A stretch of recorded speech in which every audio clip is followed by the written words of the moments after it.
Olá, amigos. Nosso Notas Musicais de hoje quer prestar uma homenagem a Ennio Morricone. Ele que teve uma excelente formação acadêmica, estudando composição, a composição dos grandes mestres, preparando-se de fato como compositor acadêmico, envereda pelo caminho da música, do cinema, do filme e faz com a maestria poucas vezes igualada. Pois Morricone foi chamado para fazer a música de um filme que se tornou emblemático, chamado A Missão, de 1986. A trilha sonora que ele compôs para o filme foi indicada ao Oscar de melhor trilha sonora original, e ele também ganhou com ela o Globo de Ouro de música original. O filme é magnífico.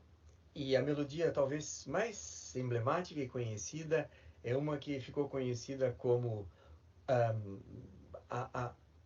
o oboé de Gabriel, Gabriel's Oboe. Na história, a música surge pela primeira vez integralmente, ou uma boa parte dela, quando o jesuíta Gabriel caminha por mata cerrada, cai uma chuva fina, o dia está escuro, a neblina está espessa, os nativos estão escondidos na mata e o seguem de perto. E ele, Gabriel, sabe muito bem que está sendo seguido. Num certo momento, ele se assenta numa pedra, na beirada de um riacho, abre sua bolsa, monta seu oboé e começa a tocar. O som domina a floresta, e os guaranis, ainda escondidos, se aproximam e vão se apresentando, saindo da mata, chegando cada vez mais perto, pela primeira vez, perplexos com os sons do instrumento desconhecido. E chegam perto, muito perto. E o padre continua a tocar. Próximos e cada vez mais próximos, alguns encostam-se em seu rosto, sentindo seu cheiro. A música continua e os nativos quedam-se embevecidos pelo maravilhoso som nunca antes ouvido. O poder maravilhoso da música, da boa música. O objetivo do sacerdote era fazer contato, aproximar-se, para realizar o seu trabalho missionário no Novo Mundo. Mas a cena continua. O chefe da tribo fica irritado, descontente, porque os seus haviam se aproximado demasiadamente. Embevecidos demais, fascinados demais, fáceis demais. E ele vai até o sacerdote, tira o oboé das mãos de Gabriel e o quebra, jogando as partes dele no riacho. Vai embora, mas um outro nativo se aproxima, tira os pedaços do instrumento da água e devolvem ao sacerdote, como que pedindo: toque mais, por favor. Já não era mais possível quebrar-se o instrumento, mas a música maravilhosa marca o início do relacionamento entre o padre Gabriel e os nativos Guarani. A ligação estava feita. Ligação poderosa através da música. Nós vamos ouvir exatamente o oboé de Gabriel na interpretação do pianista Wagner Ferreira, e o oboísta é o professor Israel Muniz. Vamos ouvi-los.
E assim, ouvimos a bela melodia executada ao oboé, como foi pensado originalmente pelo professor Israel Muniz e pelo pianista Wagner Ferreira.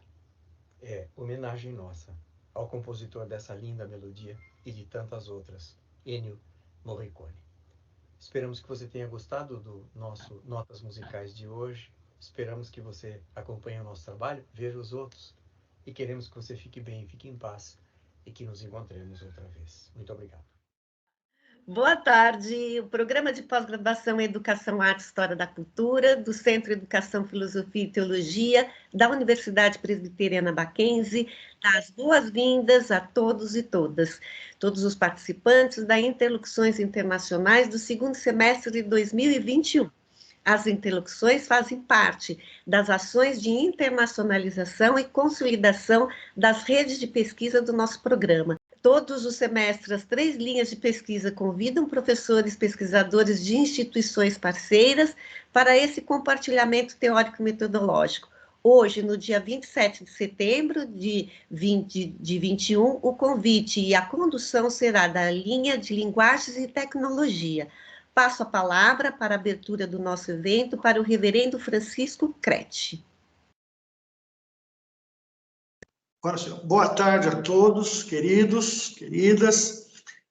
Para quem estranha um momento devocional antes da atividade, eu sempre lembro que a nossa universidade é confessional, é presbiteriana, é cristã.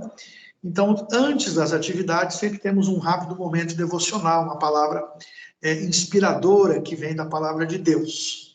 Uma alegria enorme participar com vocês. Parabéns, professora Rosana e a equipe toda por esse início de trabalho, né? Maravilhoso, que já nos inspira. Afinal, a arte, né? A música, a poesia, tudo isso vem de Deus, né? Deus criou o ser humano à sua imagem e semelhança, e o ser humano tem esta capacidade criadora para fazer coisas belas, bonitas, que nos inspiram, que nos fazem bem, esta música, a poesia, essas coisas todas que também nos elevam a alma, né? E nada mais pertinente do que compartilhar com vocês um salmo, porque o salmo é uma poesia, né? O livro de Salmos, que na verdade são 5 livros reunidos na Bíblia num livro só, são poesias feitas por vários autores, Davi, o autor que mais fez salmos, e musicadas e cantadas. Nós, infelizmente, perdemos até as músicas originais, mas ainda hoje os salmos são musicados, são cantados, né? Os salmos quer dizer louvores, né? Então, essas poesias têm letras também maravilhosas que nos inspiram, nos confortam, nos ajudam, né?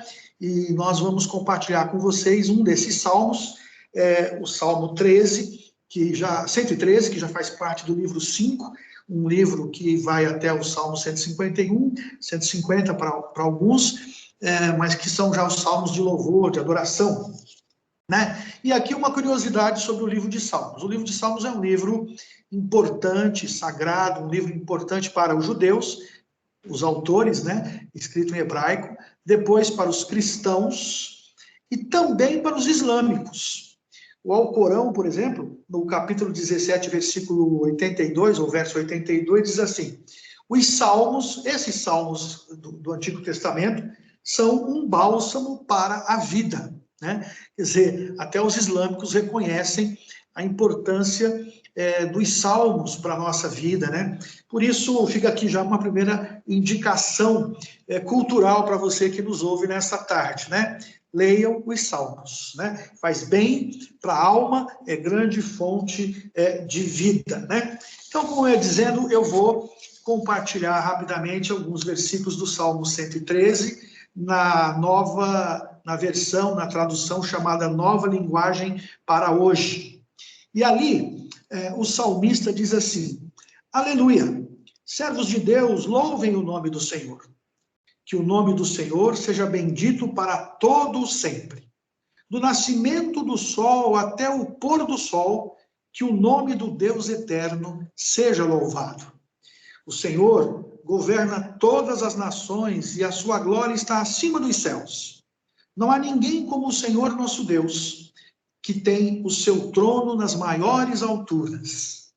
Mas ele se inclina para ver o que se passa no céu e na terra.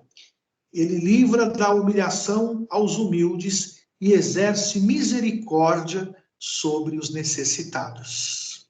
Então, aqui nós temos 3 seções muito claras nesta poesia, né, que é este salmo.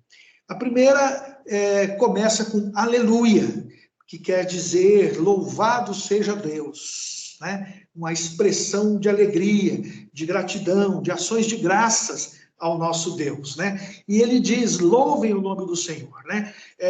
Que o nome do Senhor seja bendito, que do nascimento do sol até o pôr do sol, o nome do Deus eterno seja louvado. Então, essa exortação que ele faz aqui é exatamente essa, em todo o tempo, louvem a Deus, tenham gratidão a Deus, tenham reconhecimento a Deus por sua grandeza, por sua bondade, por sua misericórdia, né? Louvem a Deus pelas bênçãos recebidas todos os dias, como, por exemplo, a dádiva, o dom da própria vida, que nos permite estar aqui nessa tarde, né? E o próprio sol, né? A chuva, as coisas que Deus nos manda e que também nos alimentam a vida, a alma, né? O salmista, em outro salmo, diz, reconheçam a Deus em todos os seus caminhos e vocês serão abençoados.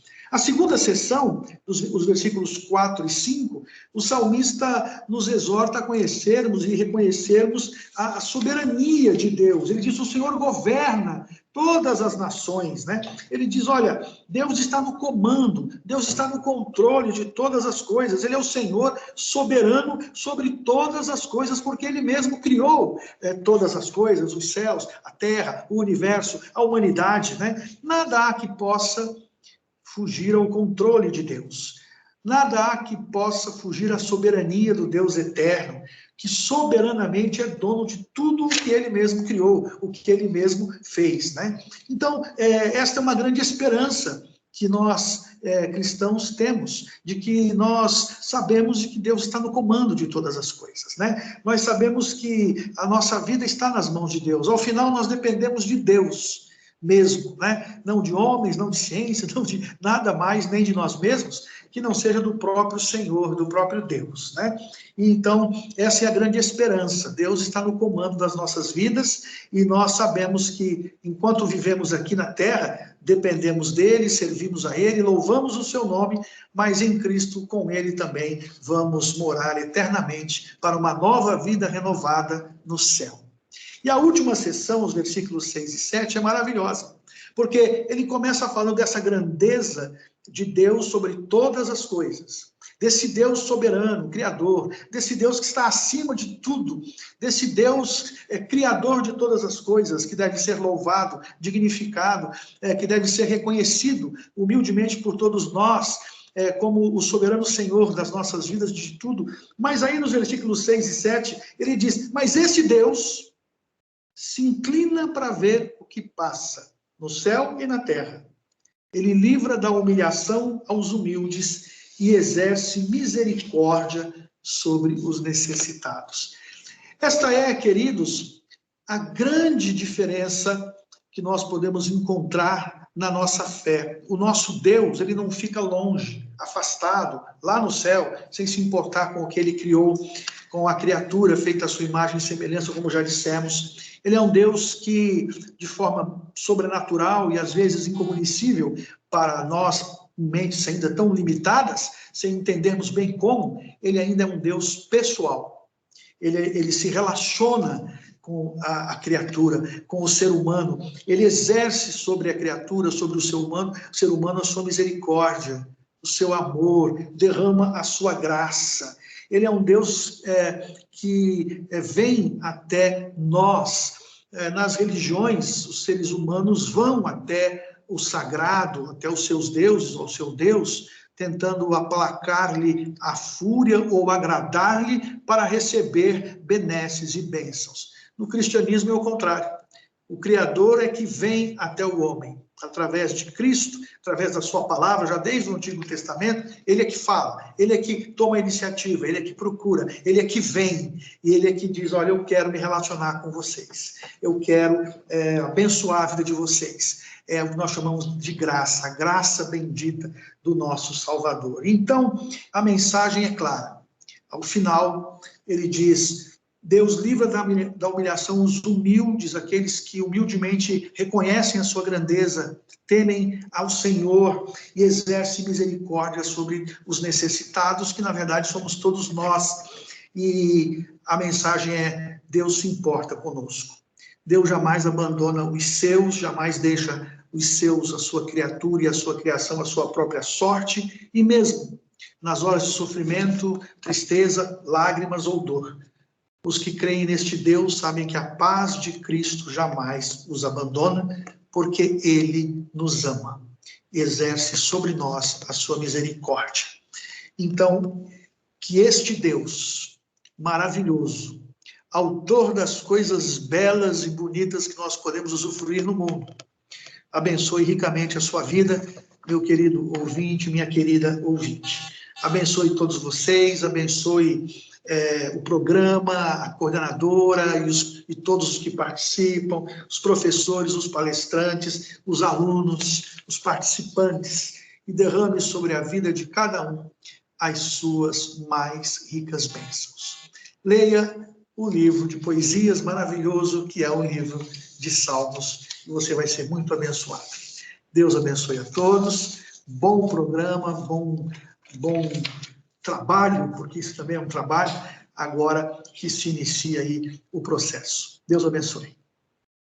Obrigada, reverendo, pelas belas palavras. Muito obrigada. Passo a palavra para o professor Marcos Visoli para apresentar os nossos palestrantes de hoje.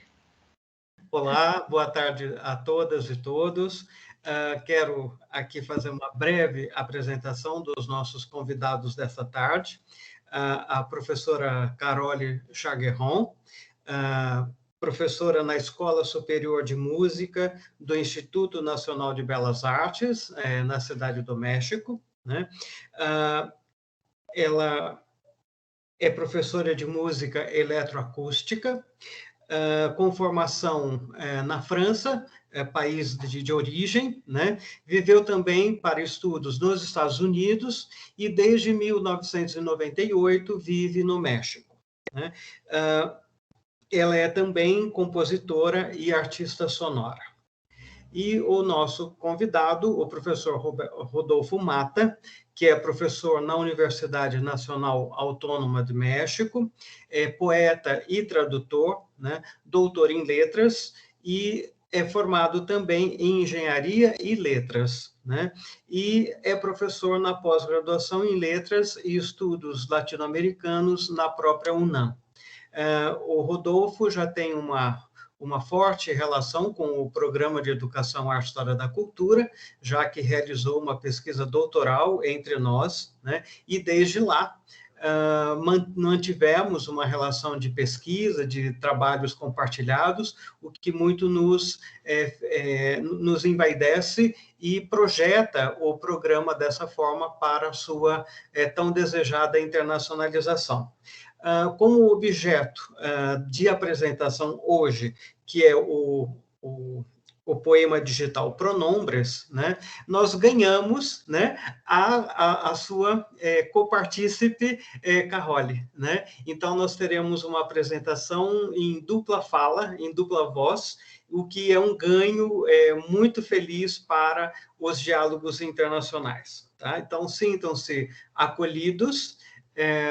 A presença de vocês, as informações que vocês nos trarão, certamente são muito importantes, né, para a qualificação, para os estudos avançados, as quais o programa se propõe realizar, particularmente na ênfase em artes, né, do Programa de Educação, Arte e História da Cultura, na linha de pesquisa Linguagens e Tecnologias. Então, vocês dois são feitos à imagem e semelhança da nossa linha de pesquisa, e isso é muito bom, a gente saber que existe uma forte interlocução, né, no mundo, para a gente poder conviver e trocar experiências. Então, sejam bem-vindos mais uma vez. Abro a palavra para vocês, né? E sintam-se à vontade, porque aqui esse encontro é, de fato, um diálogo, ok? Muchas gracias. Encantada de estar con ustedes. Muitas graças, muito obrigado, Marcos, e muito obrigado, Rosana. Eu fico feliz aqui de estar de novo com vocês.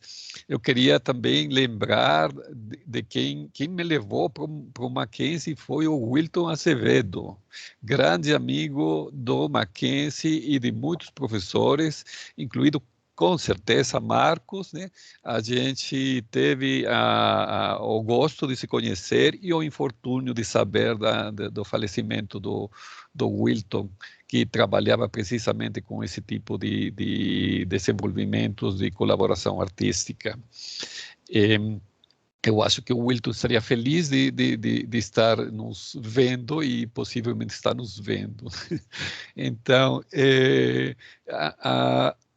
a gente está muito agradecido de ter a oportunidade de compartilhar com vocês a história dessa colaboração que a gente não tinha feito. Ou seja, fizemos esse raconto da colaboração especialmente para essa sessão, e é uma grande oportunidade de pensar o que a gente fez de uma forma muito corrida, porque a gente teve escassos 2 meses e meio para desenvolver tudo isso.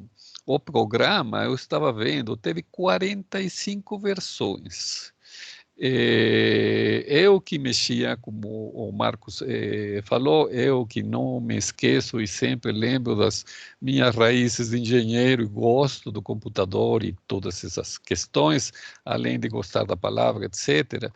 E eu tive a fortuna de encontrar com Carol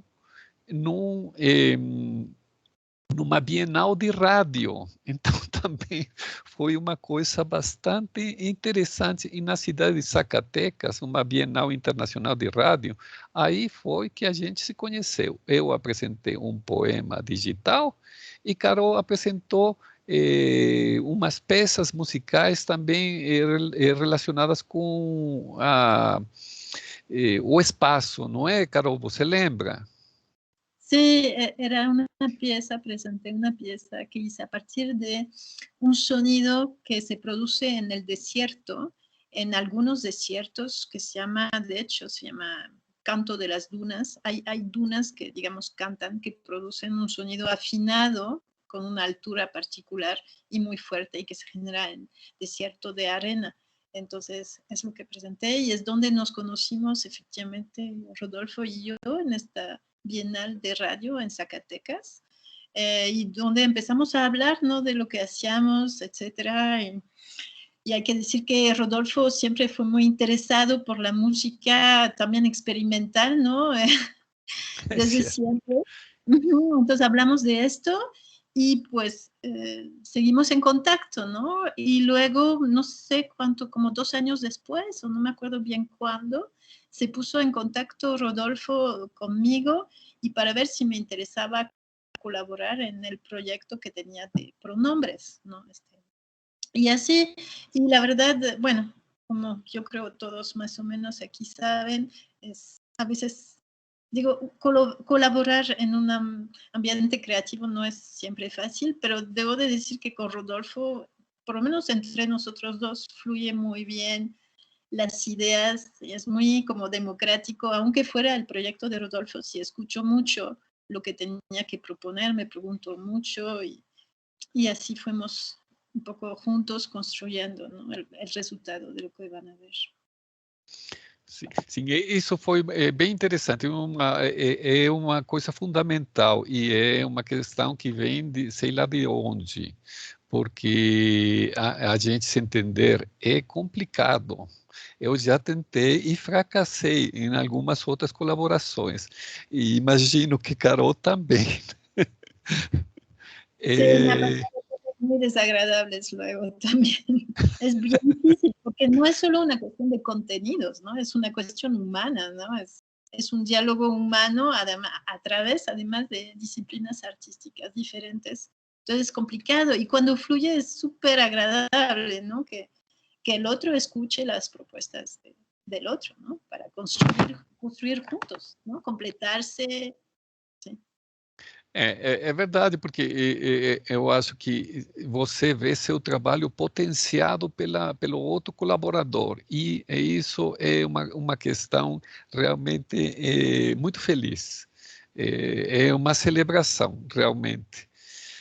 Então, indo já para apresentar o poema, a gente acordou que vamos fazer o seguinte: o poema tem uma duração aproximadamente, se vocês vão, aproximadamente uns 15 minutos, se vocês fazem a experiência que não é linear, sim?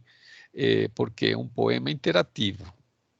Então, o que a gente está pensando fazer, eu vou compartilhar já aqui minha tela,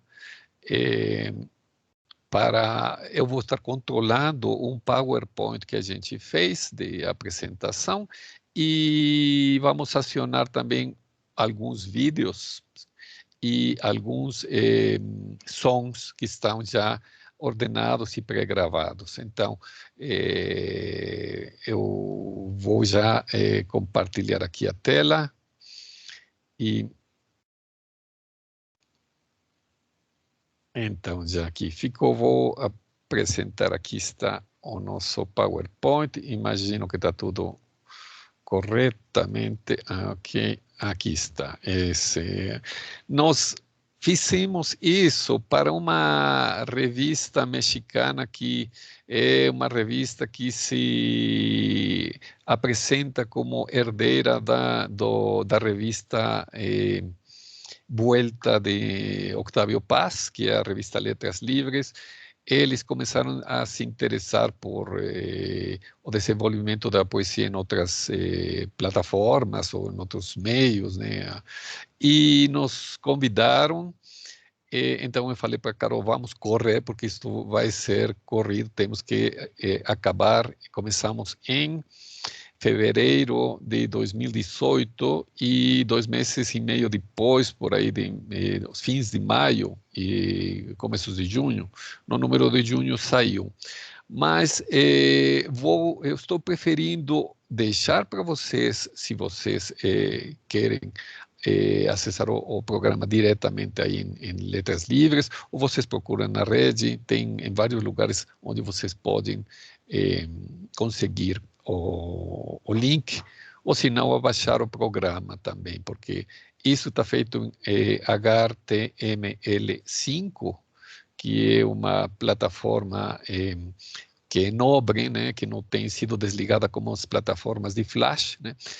E eu vou apresentar, então, agora os 8 minutos que a gente calculou desse primeiro vídeo, não é, Carol? E para dessa forma vocês terem uma ideia do que estamos falando, porque senão, se vocês não veem o poema no seu desenvolvimento, nesse caso linear, vocês não vão entender do que a gente está falando. Então, vou compartilhar, eventualmente, Carol e eu vamos poder fazer alguns comentários em cima do que está acontecendo no vídeo. Então, vou já fazer ele funcionar. Correto, Carol? Sim.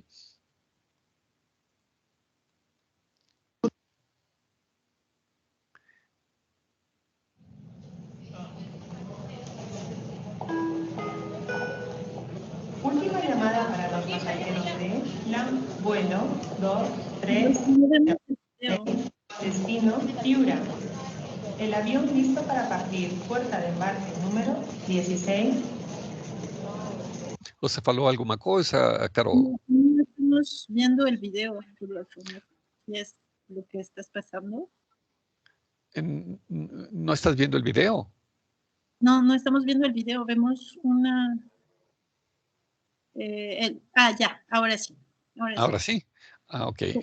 Então, eu acho que foi um lag aí do tempo. Então, vou voltar. Aí está bem? Está aparecendo? Última llamada para los pasajeros de LAM vuelo 2306 con destino Piura. El avión listo para partir, puerta de embarque número 16. Last call for LAM passengers flight 2306 to Piura. The plane is ready to depart. Exit gate number 16.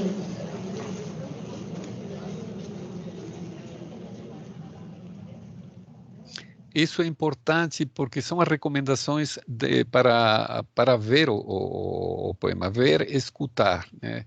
Ver, ler, escutar. Isso é importante e eu quero recalcar aqui, sublinhar várias questões, né, que vocês têm que procurar os links que estão, às vezes, escondidos. E vocês não vão poder passar de nível, como se fosse um videojogo, se vocês não completam o clique em cada um dos links que estão disponíveis na página, né? Aqui também, por isso, o ponto número 7 diz, por sobre todas as coisas, leia e escute. É um poema e o valor das palavras em cruzamento com as vozes e os sons é fundamental. E ainda que os cliques, o movimento não são tudo, também são. Ou seja, o que a gente quis dizer aqui foi que não tudo é clique. Tem que prestar atenção e tem que escutar, porque a gente, nesses meios eletrônicos, está acostumado a dar clique, clique, clique, clique, e nem sequer prestar atenção do que está acontecendo. Então, estamos chamando a dar uma desacelerada no uso que a gente tem dos meios eletrônicos.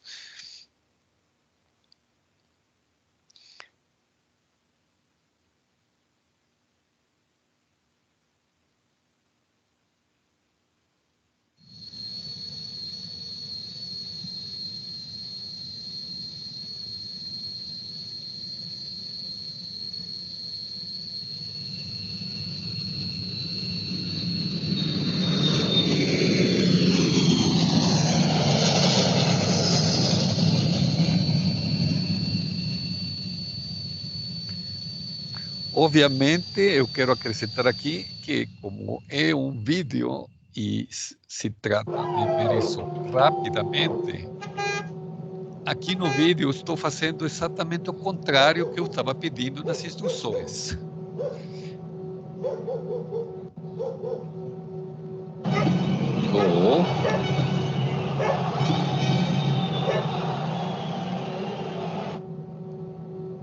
¿Ustedes sois vosotros? ¿Ustedes sois vosotros? ¿Sois ustedes vosotros?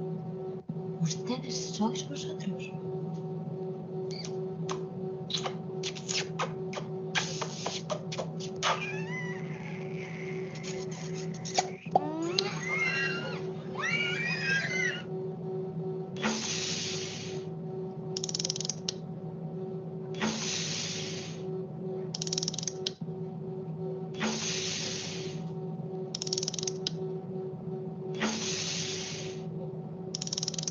Pero vos, ¿no tenés tú?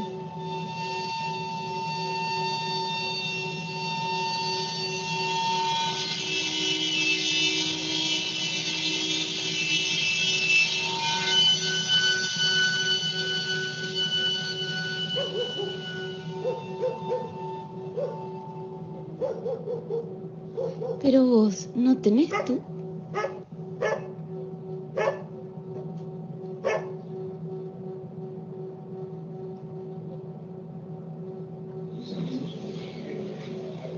¿La han dejado sola?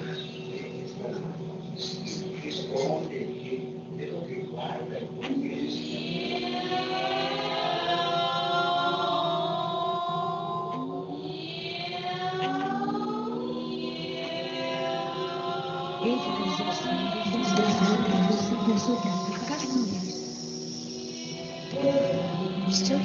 siquiera que me boten una puerta, para que me caiga una puñalada, una puerta.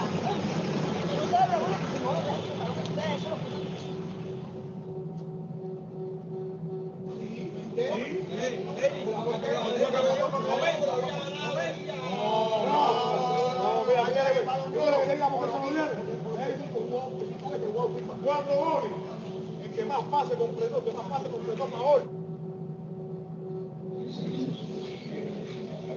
La han dejado sola.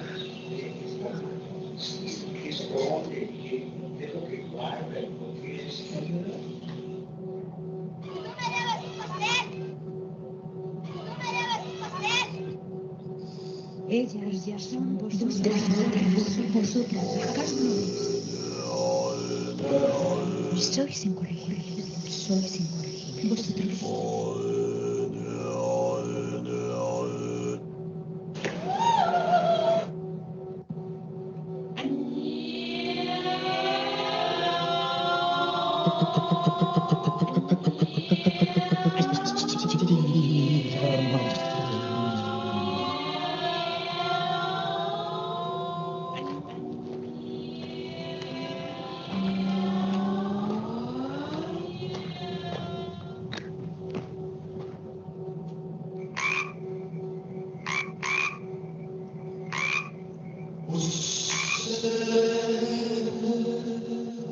¿Sois vosotros? Corregibles. Sois vosotros incorregibles. Vosotros corregibles, corregibles. Sois vosotros corregibles. Sois vosotros incorregibles. Vosotros corregibles, corregibles.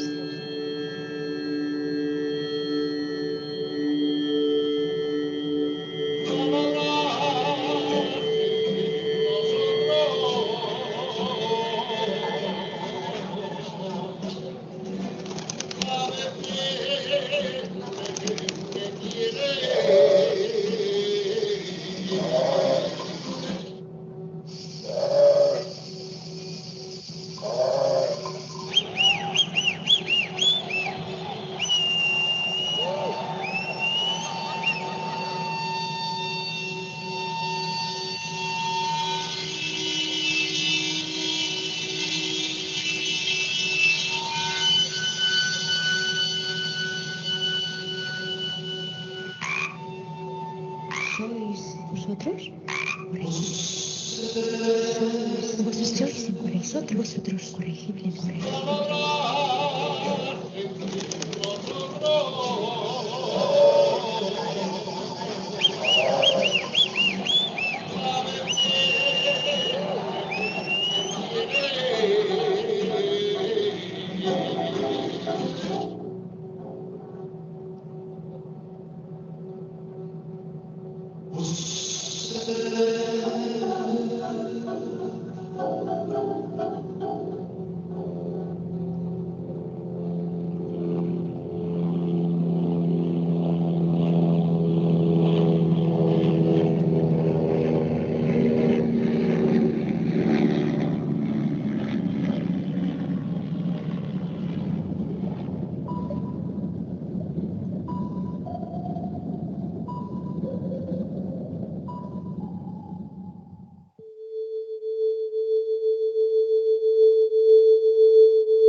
Isso é tudo sobre o vídeo. E então vamos agora a desenvolver as explicações e falar um pouco de criação multimídia. Eu tenho esse roteiro feito em que no campo da criação multimídia tem duas forças importantes. Uma delas é a sinergia, que vem de SIM conjuntamente, como temos estado falando, né? Carol e eu trabalhamos conjuntamente, e Ergon, que trabalham, ação de duas ou mais causas cujo efeito é superior à soma dos efeitos individuais. Em biologia, é associação ativa e em colaboração entre vários órgãos para realizar uma função, uma espécie de frase comum é: o todo é maior que a soma das suas partes, ou 1 mais 1 igual a 3. A seguinte força é interferência, que seria um pouco uma força que vai contra isso, mas nem sempre, né? Porque vamos ir explicando. A interferência tem várias definições: é a confusão em um sinal de rádio causado pela presença do ruído atmosférico ou de outros sinais na mesma frequência, né? Efeito mútuo de dois trens de ondas, luz ou som, que cria alternadamente áreas de amplitude aumentada ou diminuída, zonas de linhas claras ou escuras, ou som forte e suave, né? Todo mundo conhece esses fenômenos, a ambulância que vai fugindo, indo embora do lugar, ou que está se aproximando, e que tem esse tipo de efeitos.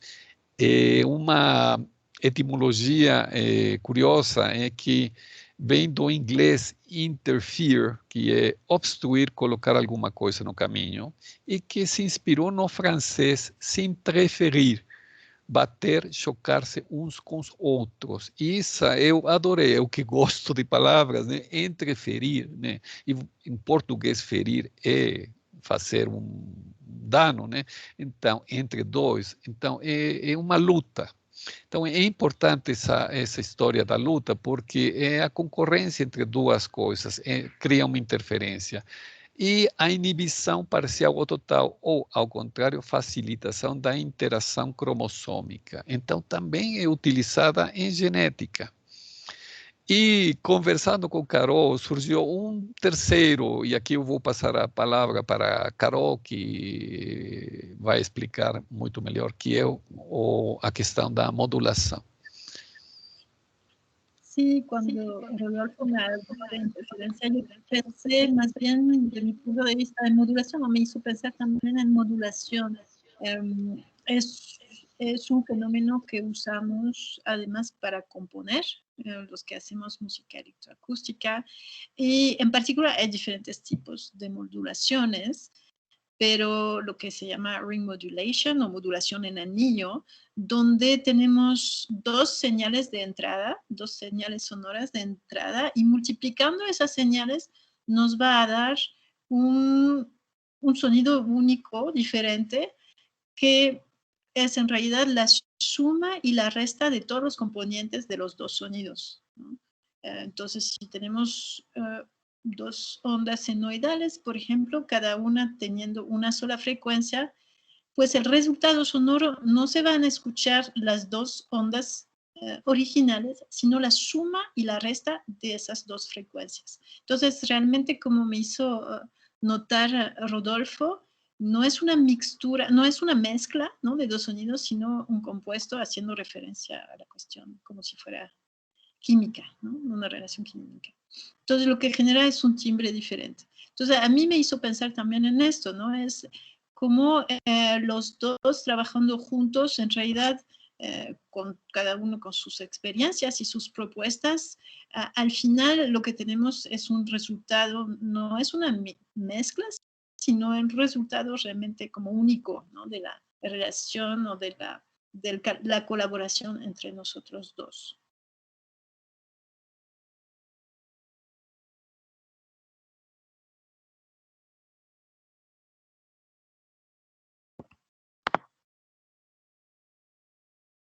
No te escuchamos, Rodolfo. Debes tener tu micrófono apagado. Isso. Já. Eu estava falando que é interessante como você observou aqui na imagem que você me passou, como tem as duas,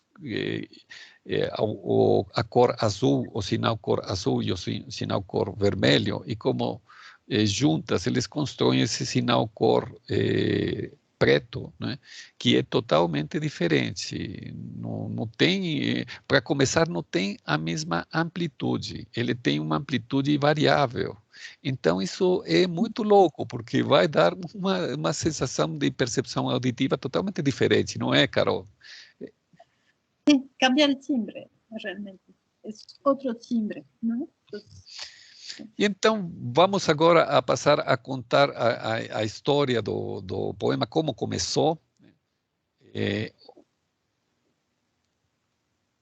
O poema começou com uma fotografia. Eu estava viajando, imagino que foi para o Brasil, ou do Brasil para o México, que são minhas viagens mais frequentes, fevereiro de 2015. E eu vi essa imagem dentro do cabine do avião. E então eu fiquei pensando que as telas eram como ímãs para o isolamento durante o voo. Isto é, você é totalmente sequestrado, sua atenção é sequestrada por essas telas. E cada tela é pessoal, é individual. Então, isso o que faz é obstruir a comunicação. Você já não mais conversa com seu vizinho. Antes você subia num avião e você conversava com o vizinho, porque passava muito tempo junto, né? E hoje, não, essas telas isolam vocês e criam mundos pessoais. Daí, dessa fotografia, eu quero falar como acontece a criação em um encontro entre a palavra escrita e a imagem, né? E para isso eu vou mostrar aqui, estou mostrando 3 poemas visuais que aconteceram em diferentes formas. Os encontros se deram entre a palavra e a imagem de diferentes maneiras. Eu posso falar, por exemplo, aqui que eu não sei se a frase aqui em ex-discípulo, eu escrevi primeiro e depois tirei a foto, ou tirei a foto e depois saiu a frase, ou se eu tinha guardado a frase e os encontros se deram quando eu achei a oportunidade de uni-las. Isso é precisamente um passeio pela Paulista, pela Avenida Paulista. Eu apaguei o que diziam os letreiros e pus as minhas palavras. Na seguinte, também num museu, acho que é um museu aquele enorme que está no antigo prédio do Detran, né? Que eu fui ver uma exposição e daí achei essa pessoa que estava olhando um vídeo. Daí pensei, é uma imagem magnífica para eu aproveitar, daí eu tirei a foto e depois fiquei pensando que eu ia pôr. Aí sim estou seguro que isso foi criado, primeiro surgiu a imagem e depois o que eu anotei, né?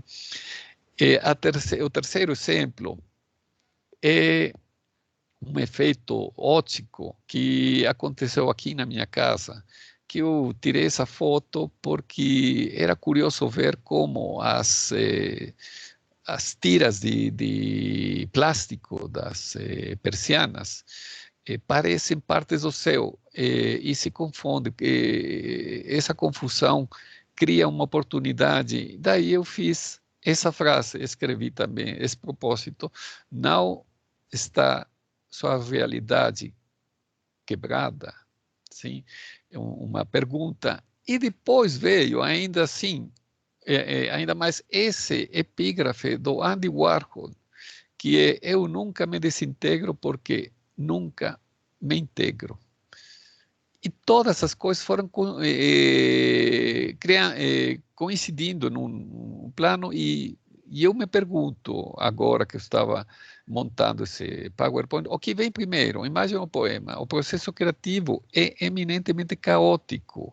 A desordem vai ordenando e volta a se desordenar, e cada processo vai acontecendo. E isso aconteceu comigo, com Carol, muitas vezes durante o desenvolvimento do poema. Todos os elementos intervêm, imagem, texto, título, epígrafe. Nesse caso, é uma página à parte, porque é uma coisa impressa, mas no poema Pronombres ainda temos outro elemento que é o movimento das imagens, que já falaremos sobre isso. Depois disto, agora passo a palavra para a Carol, que nos comente um pouco sobre paisagem sonora e soundscape dessa lâmina que ela fez. Sí, la cuestión del paisaje sonoro es importante. Yo creo que, bueno, es como muy variado también la cuestión del paisaje sonoro. Entonces voy a explicar un poco de dónde viene esta noción de soundscape en inglés, que podríamos traducir, que traducimos como paisaje sonoro, ¿no? Alguien muy importante que de hecho falleció este año, que se llamaba Raymond Murray Schafer, que fue un compositor, profesor y, ¿cómo se llama?, ecologista también canadiense. Él en 1970, ¿no? Nos hace una definición de lo que llama paisaje sonoro como una grabación sonora de campo, un ambiente sonoro de un lugar particular. Lo que es interesante de esta persona, de este compositor, Murray Schafer, es que define un nuevo tipo, digamos, de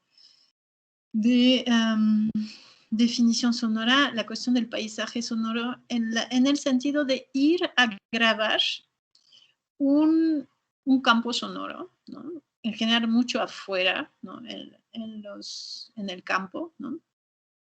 Y hay un ejemplo muy importante que hizo, que es en Vancouver, donde él va a ir a grabar el puerto de Vancouver en 1973 y casi 20 años después, 1995, vuelve a grabar en el mismo lugar el puerto de Vancouver, y aquí nos damos cuenta, 20 años después, de los cambios sonoros, ¿no?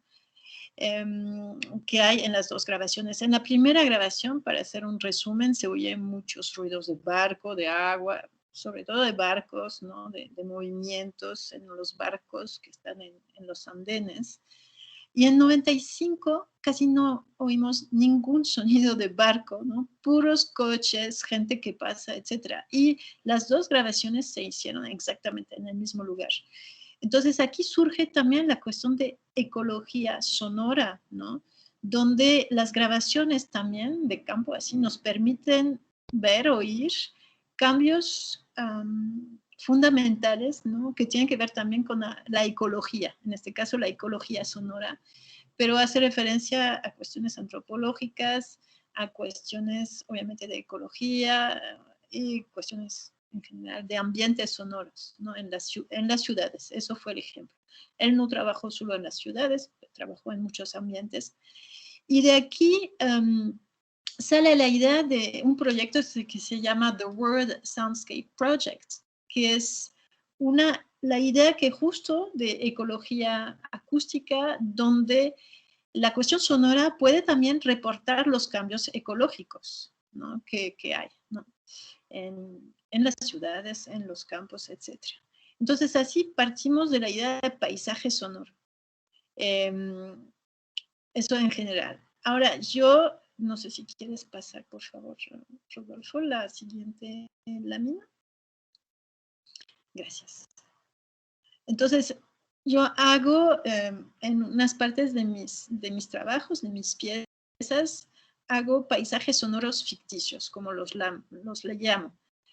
Es decir, mi punto de partida es el mismo. Voy a grabar, tengo una pieza donde fui a grabar en la calle, aquí en la Ciudad de México, diferentes ambientes sonoros.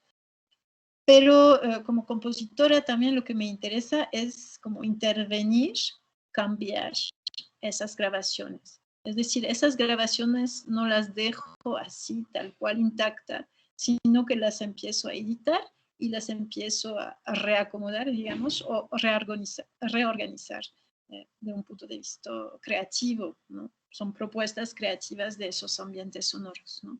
Entonces, en particular, voy a veces a transformar los sonidos, a mezclarlos, a espacializarlos de manera diferente en la pieza, ¿no?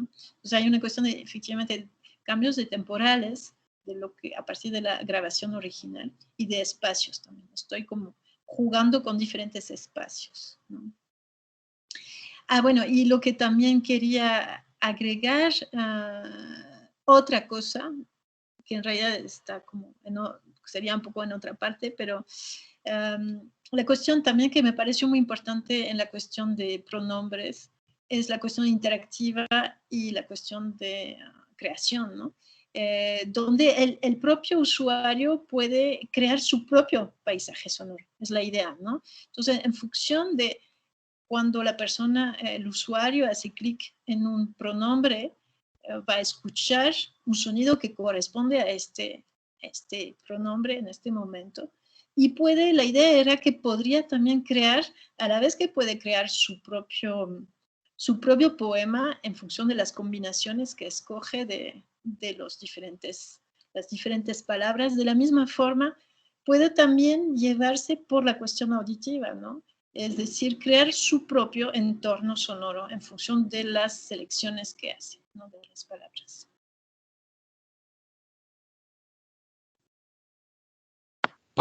Paso adelante, Carol.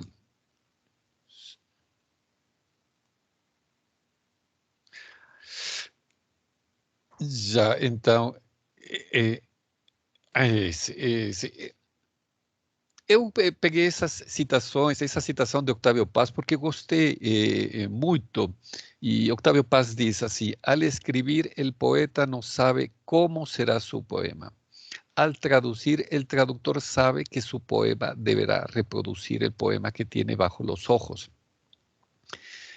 O segundo ponto é: a criação multimédia inclui fluxo e refluxo de traduções intersemióticas. As propostas de colaborador de uma disciplina artística são interpretadas pelo colaborador da outra disciplina. E aqui eu queria lembrar uma coisa que a Carol me revelou faz pouco, quando estávamos apresentando isso. Eu acho que vocês terão percebido aquela cena em que ele e ela vão dançando pela tela, dando beijinhos. A gente deu tanta risada com essa cena, porque eu pensei que era pas de deux, né, de dois dançarinos, né? Mas depois de tantos anos que passaram, a Carol me falou de borboletas, que eram duas borboletas que estavam se trançando uma com a outra. Então, vejam só, eu fiz o trajeto desses dois pronomes na tela pensando num pas de deux. E a Carol pensou em duas borboletas. Então, isso é uma tradução intersemiótica, uma interpretação de um movimento na tela feito por duas pessoas de forma diferente. Então, isso precisamente bate com essa ideia de que o poeta é um tradutor no mais amplo sentido da palavra. E o poeta, não porque eu trabalhe com a palavra, eu sou exclusivamente poeta. Também, Carol, é poeta, no sentido, é poeta do som, sim. E nesse sentido amplo em que a palavra poeta se usa, no sentido de poiesis, né, de criação. Então, bem, esse é o terceiro ponto que é importante. A tradução pressupõe uma homologia, um isomorfismo. Essa palavra tem sido utilizada muito pelos poetas concretos, né? Mas existem outras possibilidades de relação que aparecem com a pluralidade das artes. Isso faz com que o processo de tradução perca seu foco de reproduzir e, como sugere Octávio Paz, não se saiba aonde vai acabar o objeto que está sendo criado. Um exemplo que eu queria falar é que os pronomes, a gente sempre pensa nos pronomes pessoais, porque são pronomes pessoais, em geral, os que foram colocados inicialmente na tela. Mas quando você ativa um deles e uns cachorros começam a latir, então a coisa muda. Essa brincadeira de botar uns cachorros como eles, né? É que você está falando que essas pessoas são os cachorros, ou que você utiliza eles para falar de cachorros, não como em inglês. Em inglês, quando você fala de um cachorro, de uma cadela, você fala it, né? Isso. Você não fala he ou she, você fala isso. É curioso, né?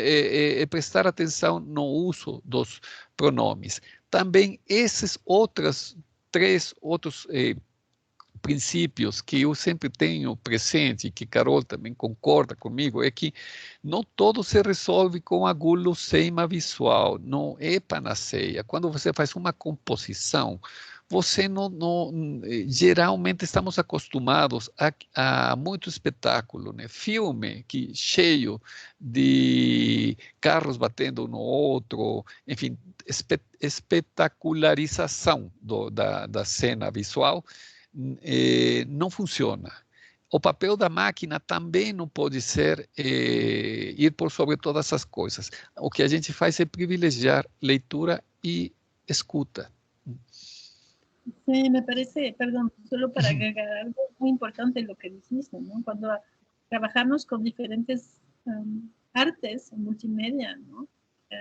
Decidir bien qué queremos como enfoque, y la parte visual muchas veces es como que chupa toda la atención, ¿no? Entonces, bien importante si queremos que la parte sonora o la parte visual, o digamos, qué jerarquización o decir, dónde el público va a poner su atención también. Si hay demasiado, digamos, ¿cómo decir? Demasiado, ay, no encuentro la palabra. Cosas que jalan nuestra atención, pues la vamos a perder en otras, ¿no? En otras partes. Entonces sí me parece importante eso. Sería información, ¿no? Hay demasiada información. Por ejemplo... voy a decir, perdón. Es lo que pensaba en estimulación, ¿no? De diferentes índoles, ¿no? O sea, visual, sonora, movimiento. También el movimiento, algo en movimiento y otro detalle no en movimiento, el ojo se va a ir por el movimiento. Igual con la escucha, ¿no? Un sonido que se va a mover va a retener más la atención normalmente que un sonido que va a estar fijo en el espacio. Entonces, como estrategias, ¿no? De cómo jalar la atención del público. Sí, un ejemplo, por ejemplo, um exemplo seria o latido dos cachorros. Se você escuta a pista do latido dos cachorros e você imediatamente que aciona outro som, você não percebe que o latido dos cachorros às vezes tem um espaçamento que vai criando espaços de silêncio entre uma latida e outra, e isso cria um ritmo. Se você não escuta esse ritmo, você perde a metade. Então, indo mais avançando na criação, a gente, eu quando vi isso, pensei, quando eu vi essa imagem, que eu vou pôr, né?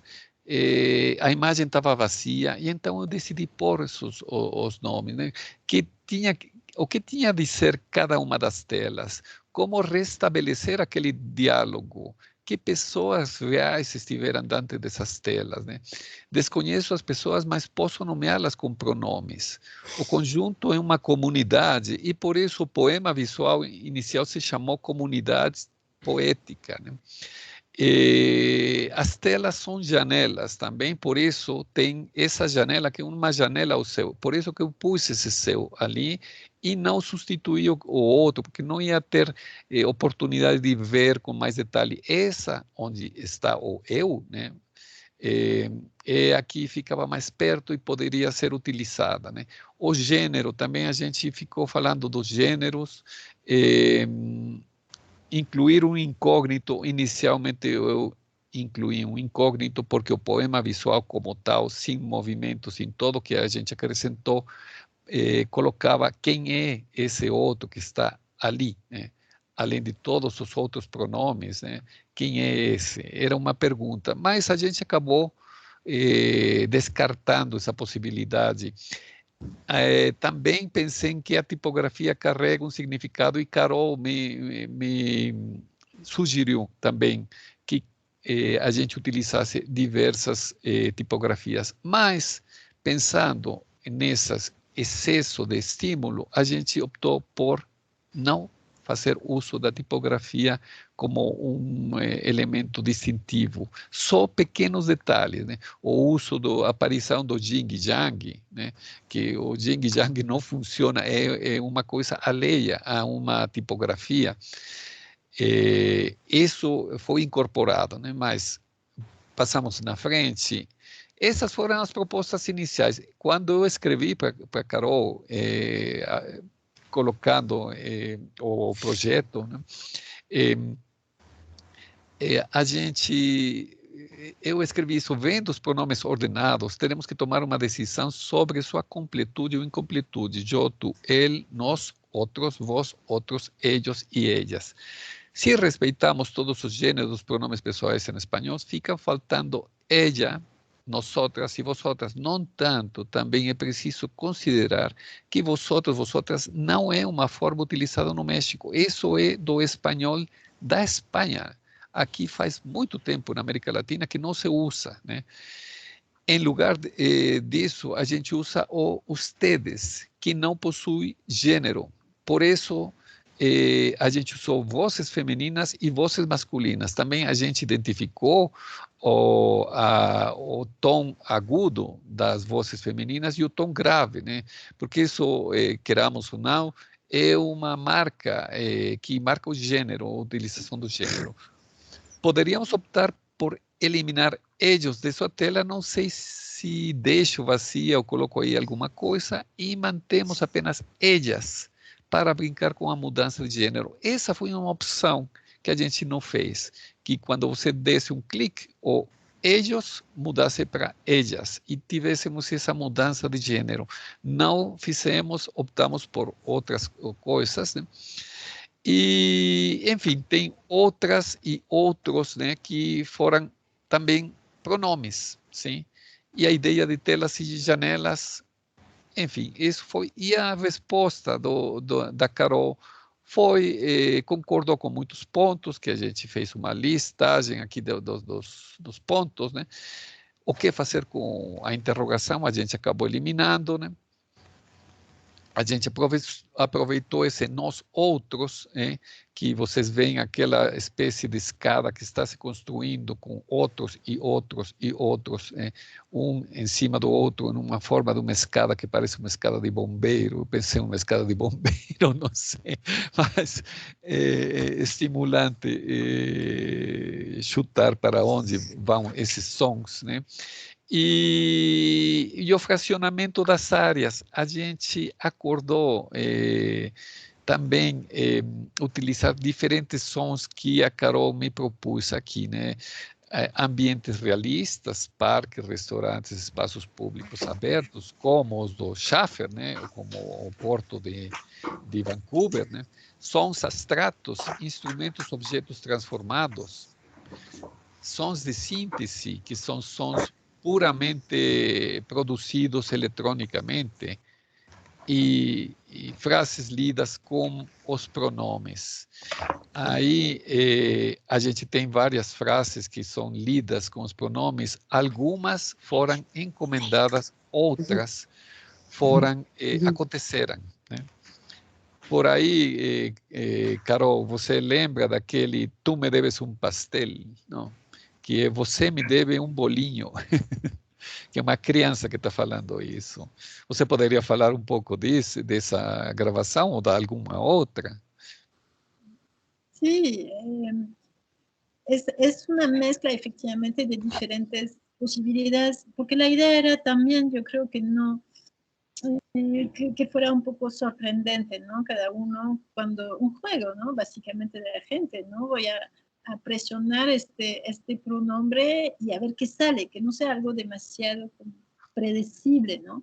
Entonces la idea era categorizar también como para poder después escoger entre estas diferentes categorías, ¿no? Entonces, efectivamente, hay momentos donde, bueno, yo rehusé grabaciones que tenía, ¿no? Entonces, por ejemplo, Tú me debes un pastel, que a Rodolfo le encanta en particular. Me acuerdo que sí fue a grabar para una pieza, la pieza que hice sobre los sonidos de la Ciudad de México, fue a grabar en un parque, y como a mí lo que me gusta mucho de esta cuestión de grabación de campo es que uno, claro, voy a grabar en un parque para tener voces de niños, está casi seguro que voy a tener voces de niños, pero luego el contenido es una suerte de sorpresa, ¿no? Es aceptar también eso cuando vamos a grabar afuera, que no sabemos que vamos a grabar, pero es como un poco dejarse llevar por lo que nos encontramos, ¿no? Como objetos encontrados de sonidos, ¿no? Pero en este caso, pues me puse a grabar varios minutos en este parque, que se llama el Parque México, que está en la Condesa, en la Ciudad de México, y así, y luego este sonido lo usé, en realidad esta muestra la usé en una pieza. Y pues intentando recordarme justo, porque tengo muchas grabaciones, qué podía usar, ¿no? De las grabaciones que ya tenía, ¿no? Entonces, varias de las grabaciones que escucharon ya las tenía y las reubiqué efectivamente con el poema de Pronombre, pero hay otras que... sí. Y luego otras que también grabamos tanto, Rodolfo tenía grabaciones, ¿no? O pidió a amigos suyos de leer frases también, ¿no? Porque la idea, no sé si viene después, también era tener diferentes acentos, ¿no? Acentos españoles o manera de hablar, ¿no? Argentina, ¿no? Etcétera. Entonces hay cosas también que grabamos para pronombres, para el proyecto, ¿no? Sí, sí, aquí voy a poner este cuadro que hicimos precisamente y entonces no sé, por ejemplo, lo que dijo Carol, aquí tenemos Tú me debes un pastel, aquí está. Pero también o tú ten otros, né? Tem ese que un claxon. Sí, la idea luego, perdón, lo que hablamos de la cuestión de interacción, ¿no? Multimedia, interacción, es cómo nos van surgiendo las ideas de cómo relacionamos, ¿no? Que hablamos con él, ella, pas de deux para Rodolfo, yo para mí unas mariposas. Entonces luego lo que nos surge, ¿no? Con la idea, ¿no? Del pronombre o lo que significa para eso. Entonces sonidos no tan directamente ligados a la palabra o muy personalmente ligados a la palabra, ¿no? Pero el claxon. El claxon, e por exemplo, aqui esse botão, e os nomes dos arquivos eu deixei como Carol pus. Então, tem alguns que são entendíveis, tem outros que não, né? Tem outros que não. Como? Não. Sí, quiere decir borrego en francés. Borrego, né? Mouton. Isso está em francês, né?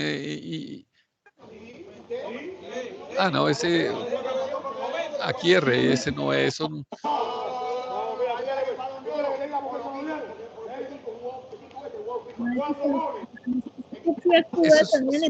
los cubanos. De voces cubanas, pues las incluí para tener como panoramas más latino-americanos. Sim, a gente teve a intenção de fazer um panorama mais latino-americano, né? Eu tenho aqui essas gravações de dois amigos argentinos, né, que falam. Pero vos, não tenés tú. E aí eu pedi especificamente a Reinaldo Jiménez, um poeta importante peruano-argentino, né, que ele gravasse essa frase. Por quê? Porque os argentinos e os uruguaios utilizam o vos em vez de o tu, né? E então, por isso a frase diz, E a mulher dele... Pero vos não tenés tu? E é uma frase que não faz muito sentido, né? Porque como vos não... Tú no vas a tener tú. Curioso como o desencontro entre essas duas palavras acontece na interação latino-americana, né? Aqui também esse outro que eu pedi para uma espanhola, amiga espanhola que gravasse, né? ¿Ustedes sois vosotros? ¿Ustedes sois vosotros? E ¿Sois ustedes vosotros? ¿Ustedes sois vosotros? Então, tem várias marcas aí importantes sobre essa ideia de pluralidade de sons, né? Pluralidade de sons e pluralidade de categorias, né? Tem um ruído aqui que também precisamos explicar, senão vocês não vão entender, né? Esse ruído que diz camote muy bueno, é uma camote, a batata doce.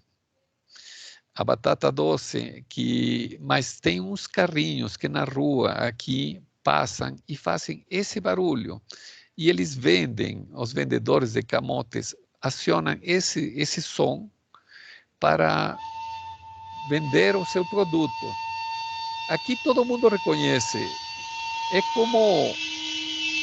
Poderia falar que quase como o Pamonhas, a gravação de Pamonhas no Brasil, que vocês escutam o carrinho das pamonhas que vai passando na rua, ou o carrinho do gás.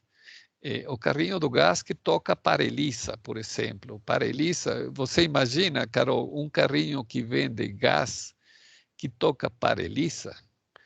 É muito engraçado. É realmente muito engraçado. Não sei se você queira comentar alguma outra coisa aqui. No sé, el camote, este sonido de camote lo usé para esta pieza, justo como un sonido de transición en la pieza que hice con los sonidos de la Ciudad de México. Y a mí me fascina este sonido de camote, porque como tú lo expliques, es como un carrito donde el chico que va vendiendo sus camotes en realidad está cociendo este mismo camote adentro de este carrito, así como de metal. Y en realidad, supongo que con fuego, hay un fuego con madera que se hace para cocer este camote, pero lo interesante es que tiene tubos, es como un órgano, es un instrumento, es lo que es fantástico. Entonces, cuando hay demasiado calor adentro de este horno, el chico abre esos tubos como si fuera un órgano, abre los tubos para sacar el vapor, ¿no? Lo demasiado caliente que es, o para regular el fuego o el calor adentro de este pequeño horno que se mueve. Y entonces, en realidad, lo que sale son armónicos, tiene varios tubos, y entonces sale un sonido totalmente armónico y muy fuerte. Si uno pasa al lado del pequeño carrito de camote, es fuertísimo el sonido y muy agudo. Entonces salen sonidos armónicos, es un instrumento realmente, ¿no? Entonces, si cada uno va a generar cada vez que lo va operando, va a sonar diferentes sonidos, pero a mí me parece un sonido totalmente fascinante, ¿no? Y como algo que al principio no es para nada musical, se vuelve un sonido que se puede pensar, escuchar como un sonido musical. Várias gravações foram assim intencionais, outras foram tomadas e colocadas no ponto. Por exemplo, esse Solita, que eu gravei de um colega que estava em um cubículo junto do meu, e eu gravei, e ele fala umas coisas enigmáticas, e aí eu acrescentei uma frase de acoso, né? Uma frase de acoso comum: você está muito sozinha? Deixaram você sozinha, né? La han dejado sola. E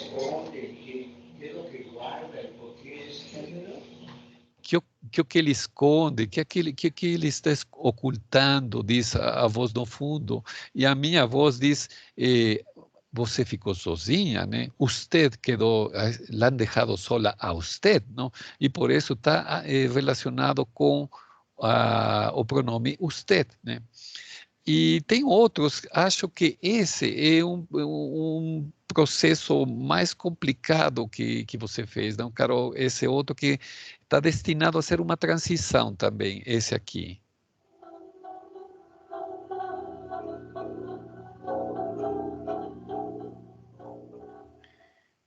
Sí, ese sí no me acuerdo, perdón.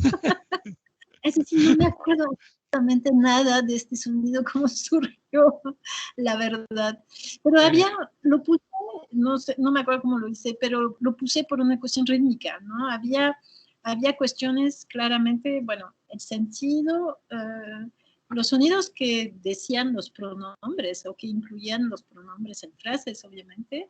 Había otros, yo creo que, fíjate, lo puse por la cuestión rítmica de cómo aparecía, como tú pusiste el pronombre y cómo se movía el pronombre, me parece, porque está casi al final, es en la última, digamos, escena, ¿no?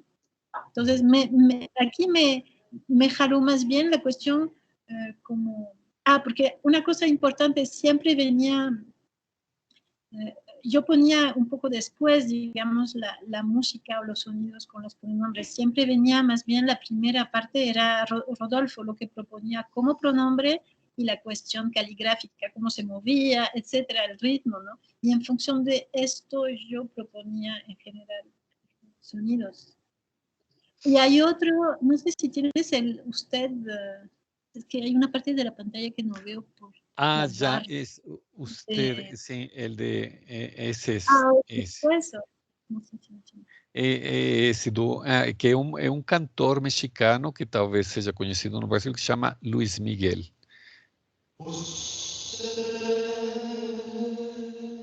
Esse que es el que te acordabas, Carol, ese usted. Usted, por ejemplo, yo no tenía nada con usted, no tenía nada grabado con la palabra usted, etcétera. Y se me ocurrió, yo no me acuerdo de cómo, pero me di cuenta, yo creo que lo puse en Google o en YouTube a ver qué me salía con usted, a ver si me salía una canción y todo. Y me salió esta canción de Luis Miguel, no sé cómo se llama usted, no sé cómo se llama. Eu acredito que sim, se chama usted, mas você pegou essa frase y fez. Yo decidí usarlo porque no tenía nada para usted, entonces decidí usar la frase, bueno, solo la palabra en realidad, y bueno, entonces cuando se la propuse a Rodolfo, tuvo un poco de aprehensión con esto porque me dijo, ay, la cuestión del copyright, no vamos a sacar así una palabra de una canción de Luis Miguel que es muy conocido aquí. Entonces dije, no te preocupes, Rodolfo, voy a hacer en función que ni su mamá lo reconozca, ¿no? Es decir, que ni la mamá de Luis Miguel puede reconocer la voz. Y la verdad sí, lo hice, digo, usé varios efectos o procesos en esta, y usé solo una palabra, entonces cuestión de derechos de autor, normalmente no debería haber problemas, una cosa muy... Sim, isso é uma questão importante que a gente tem que sublinhar, que existe o costume de proteger os direitos de autor, né? E, bom, quando são citações, são exceções, eu acho, mas a gente tem uns repositórios muito grandes de sons e muitas coisas, várias coisas, né? A gente tomou desses repositórios e por isso aparece uma seção dos créditos e a gente dá créditos aos colecionistas de sons, porque vamos falar também que tem muitos colecionistas de som, não forçosamente músicos, sim, muitas vezes como Carol, que também é uma colecionista de sons, né? A gente estava falando dessa questão do colecionismo, em que dos grandes prazeres do colecionista é contar a história de onde conseguiu tal ou qual peça da sua coleção, né? Então, por isso que perguntava para Carol, porque a gente não esquece isso. Eu contei a história minha coletânea de imagens que aparecem nos poemas, e eu lembro quase sempre onde eu tirei essa foto, por que motivo eu tirei. E é um prazer contar essas histórias, porque fazem o mais interessante, fala um teórico por aí, é que é refazer esse caminho da descoberta de alguma coisa que forma parte da sua coletânea de objetos, né? Então, é bem interessante essa relação com os materiais de trabalho. Então, vou passar para frente aqui, que eu queria um pouco explicar essa parte que já estamos na parte final, só faltam 2 lâminas, né? Que essa vocês já viram essa introdução, mas agora vamos prestar um pouco atenção. Nenhuma telas se acendem desse jeito, ordenadamente. A gente fez isso de propósito. Aqui tem esse eu.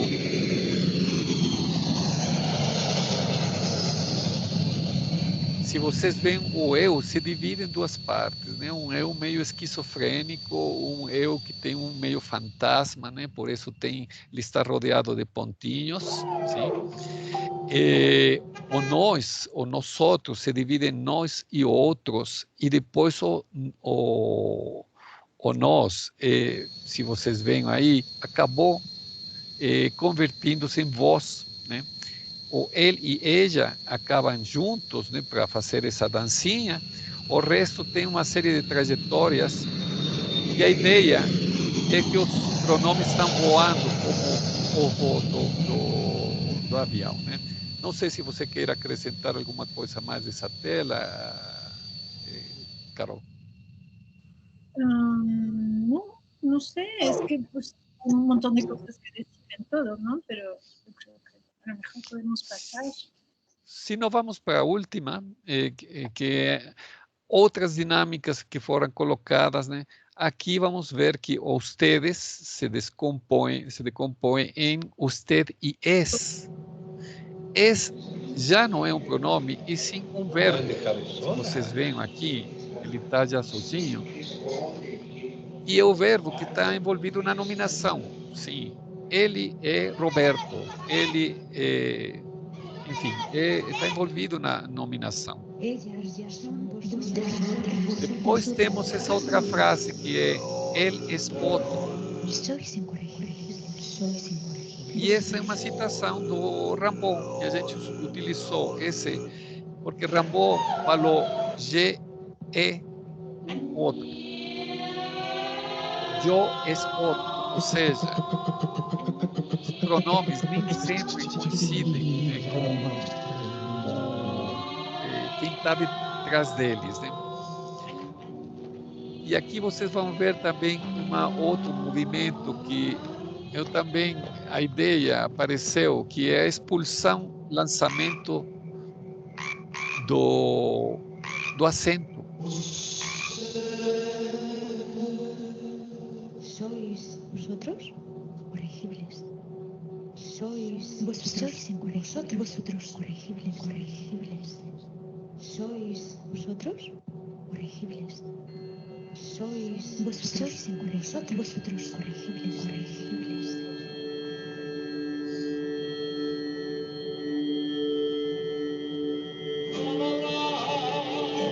Vai demorar um pouco.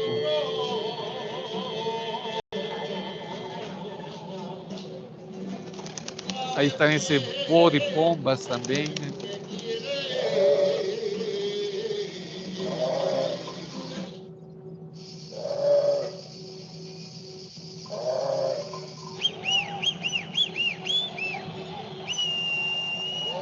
Aí o es mudou para cá e o acento saiu disparado. E então virou, em vez de ser um pronome, agora é um artigo.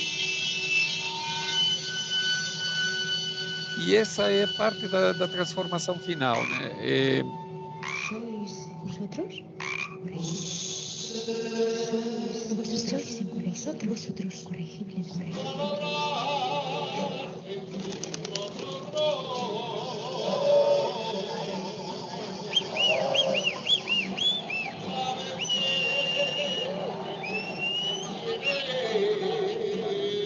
Aí vem esse som de transição que a gente comentou.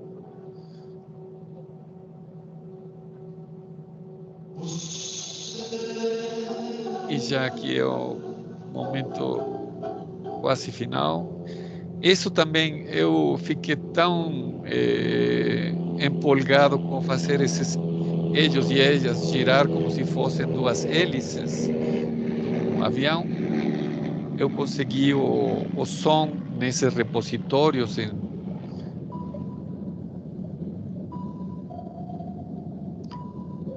e a utilização do Amperson que vocês conhecem. E, finalmente, o que é o momento de fechamento dessa parte, porque a gente teve que cortar. Como tínhamos 2 meses e meio, a gente não conseguiu desenvolver totalmente todo o que estava em jogo. Vou agora já fechar o compartilhamento da tela. E vamos já dar fim. É isso. Então, não sei se você queira comentar alguma outra coisa ou a gente abre para perguntas, Carol. No, si quiere, es que sí, como dijiste, ¿no? Que trabajamos 2 meses y medio en y yo siento que podía haber seguido y seguido, ¿no? Que así nos llegaron más ideas, ¿no? Pero había una cuestión que teníamos que terminar, pero hubiera sido un proceso que podía seguir así. No, había que terminar, ¿no?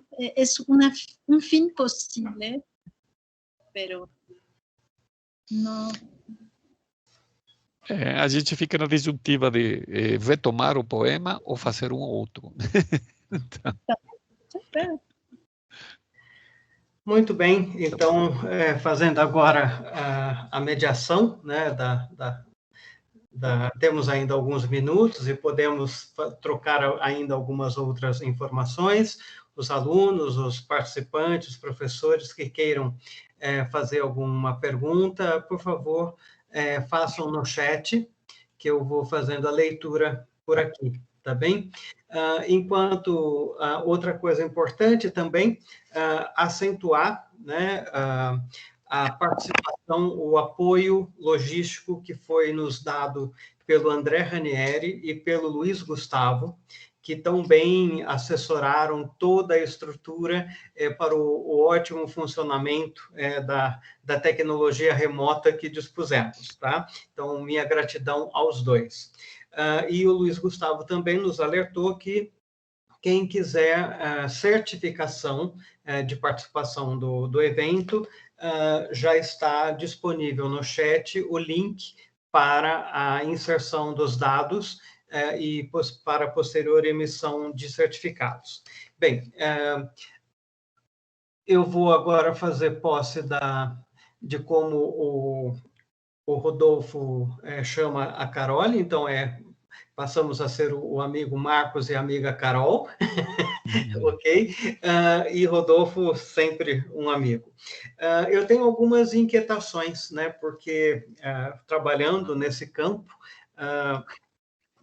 e a riqueza, né, que esse poema nos oferece, riqueza tanto no campo da sensorialidade, né, na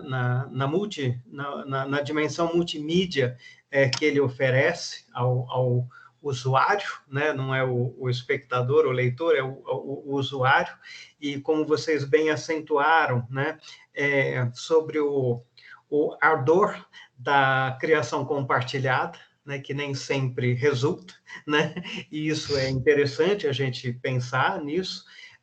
E algo que a Carol disse que achei muito interessante, que ao tempo que vocês compartilham decisões que são mediadas pela máquina, né, o diálogo é efetivamente humano. Né? Então, isso é muito significativo para a gente, nós que trabalhamos um programa como o nosso, que é de Educação, Arte e História da Cultura, nas suas interdisciplinaridades, na sua dimensão das humanidades, né? Considerar que ao fim e ao cabo é o humano que de fato decide sobre todos os caminhos, né, da criação artística, seja ele de base manual ou tecnológica, né? E isso me parece muito importante a gente acentuar, né? E eu percebi também que no relato de vocês na tarde de hoje, apesar da natural dificuldade da criação compartilhada, vocês se divertiram muito, no sentido mesmo de reconhecer de forma prazerosa, né, as surpresas que um foi oferecendo para o outro, né, no sentido mesmo da criação compartilhada, e o quanto vocês conseguiram encaminhar, né, de forma harmoniosa esse jogo, de fato, que se estabelece não só porque o poema, como o Rodolfo disse no início, é em si um jogo de linguagem, né, mas também o jogo da interação, né, que vocês estabeleceram. E essa questão do ver, ler e escutar, né, que o Pronombres propõe, ele não só multissensorial, mas ele é também multidimensional, né? Porque ele nos arremessa a uma dimensão um tanto quanto ubíqua, né? Me parece que nós estamos sempre ao mesmo tempo nas mais diferentes linguagens. Então, é uma grande viagem, né, pelo interior das linguagens, né? E quando normalmente a gente brinca, né, que artistas gostam de apresentar as suas mágicas, enquanto artistas pesquisadores têm o interesse de apresentar os truques das mágicas que criam, né? E vocês fizeram isso de forma absolutamente solidária com a gente, né? Com os nossos professores, com o nosso alunado, no sentido mesmo de demonstrar o que é, de fato, pesquisa em arte, né? O que é a pesquisa que pensa o processo criativo, os meios, os encaminhamentos, as decisões criativas que vão sendo estruturadas na construção de uma narrativa, seja ela texto, imagem, som, tatilidade e tudo o mais, né? Então, nesse sentido, eu gostaria de fazer preliminarmente uma pergunta, né? Partindo da ideia de que a arte contemporânea e a música contemporânea e a poesia contemporânea são muito carregadas, né, de narrativas altamente intelectualizadas, né, quase em detrimento das formas, né? Qual é a experiência que vocês têm? E nesse sentido, é uma pergunta, digamos, fora do texto, porque a nossa ideia era vocês apresentarem, de fato, o processo criativo, né, o processo de produção, mas me suscitou aqui tentar saber, com os teus interlocutores, né, com o público, né, como é que o público reage a esse tipo de poema, a esse tipo de experiência, né? Partindo da ideia aristotélica de que conheço o que reconheço, né? O Pronombres, ele nos coloca em um estado de quase abstração, e, portanto, a gente não reconhece ou não se reconhece de antemão na narrativa proposta. Então, como é que o público usuário do Pronombres tem trazido depoimentos, relatos para vocês de como eles sentem, de como eles usam e o que eles extraíram, digamos, da experiência? Mejor tú, ¿no, Rodolfo? ¿Cómo? Pues tú supiste un poco más o tuviste como la gente tomou o poema? Eu não tenho muita notícia, Marcos. A gente não tem feito uma pesquisa. Eu tenho um amigo com o qual também Carol e eu trabalhamos, que é o Diego Bonilla, que fazia também, colocava dentro do programa uma forma de recolher a experiência e as opiniões, né? Era muito bom. Ele fez muito tempo, assim, não temos recolhido, as únicas que eu tenho recolhido de amigos, né, que falam que que é curioso pensar nisso como um poema, né? Porque poema é outra coisa. Aparentemente, poema tem que ser uma sequência, pelo menos, ou eminentemente verbal, né? E aqui temos uma coisa que não é verbal. Não é verbal, tem sons, que são sons totalmente fora do que uma pessoa fulcrada em letras vai esperar, né? Que achar, por exemplo, a ideia de que tem uma paisagem sonora atrás disso, e que é uma paisagem sonora criada pessoalmente pela interação, é uma coisa que não está tão presente. Ou seja, as pessoas se surpreendem. Também tem tido gente que fala, bom, e isso que é? Né? Não entendi, sim. Não entendi o que você quer dizer, porque preciso que você me explique, sim. Essa frase de es que vos não tenés tu, né? É uma coisa para pensar, sim, não é fácil, sim. Mas, por outro lado, eu acho que tem uma superfície mais fácil, sim, que é a superfície da cena, que é a superfície do voo, que é a superfície das cenas conhecidas. Essa cena na cabine do avião, todo mundo conhece, né? Todo mundo que tem viajado num avião, né? Conhece. Felizmente já é muita gente, né? Antes era muito pouca, né? E agora vai voltar a ser mais pouca, né? Com os custos se elevando. Mas sim, a gente não quis fazer também outra coisa que a gente percebeu na arte moderna, arte contemporânea, que é a intelectualização mais muito forte, sim, ao grau de pensar, por exemplo, em que assim como existe arte conceitual, né, existe, tem sido proposto que existe uma escrita conceitual, sim, e tem aí um vínculo interessante, mas aqui eu acho que é e não é exatamente arte conceptual, né? Eu não sei, você que é mais especializado nessa área, seria interessante estabelecer um vínculo por aí, que eu acho que tem uma saída, e tem uma saída também através do riso, porque a gente sempre que vê aquelas dancinhas de beijos, eu sempre dou risada, que me parece é uma coisa engraçada. Sim, você pensar que ele e ela estão se dando beijos, né? É uma coisa simples, muito simples, entendível por qualquer um que acione pulsa. E isso dá, eu acho que um respiro a alguma coisa que poderia ser muito complexa e refratária, né? Eu acho que tem que quebrar essa parte refratária da arte contemporânea. Eu penso que o poema de vocês, ele traz à tona essa questão, porque como ele não apresenta em qualquer momento, né, uma visualidade fácil, uma sonoridade fácil, uma poesia fácil, né? Ele faz com que o espectador, digamos, do senso comum, que não tenha familiaridade, digamos, com as questões da arte contemporânea, ele acabe criando uma relação de estranhamento, né?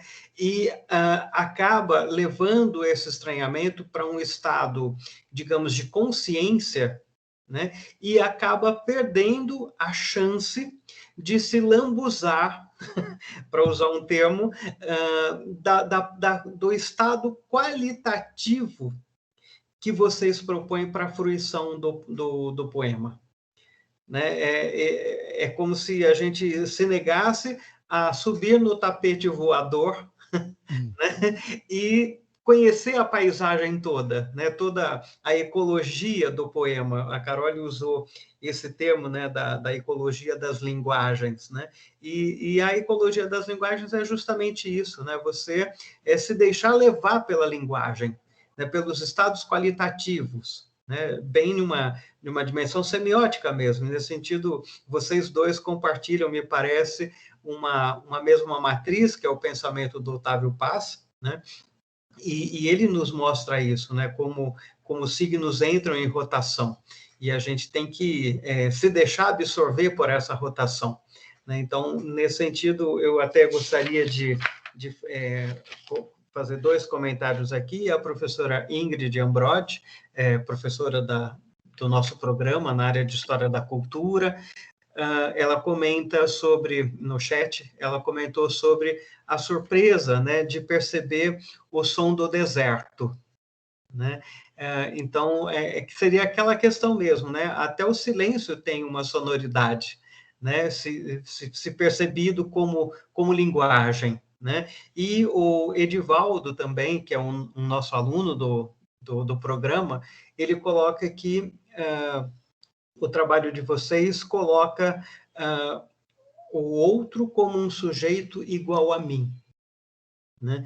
Então, no tempo que eu uso o poema de vocês, eu sou também coautor, né? Porque eu vou decidir por que caminhos eu devo seguir, né? Por mais que o próprio roteiro, digamos, me impeça de prosseguir se eu não cumprir determinadas etapas, como você bem alertou na tua fala, né? Então, esse bric-a-brac, digamos, né, do poema, faz com que a gente necessariamente alcance uma dimensão lúdica, né, uma relação lúdica com o poema. E daí a gente tem que como você disse, é importante a gente se desautomatizar, né, das leituras da prática cotidiana, né, e essa desautomatização vai nos garantir o ingresso, digamos, a esse estado de qualidade do próprio poema, né, onde eu não preciso pensar na ortografia, na lógica da imagem, na estruturação do som, e sim deixar com que todos esses elementos de linguagem me penetrem, né, me nutram, no sentido mesmo de fruir, né, toda a experiência e tornar, de fato, ela uma experiência, né?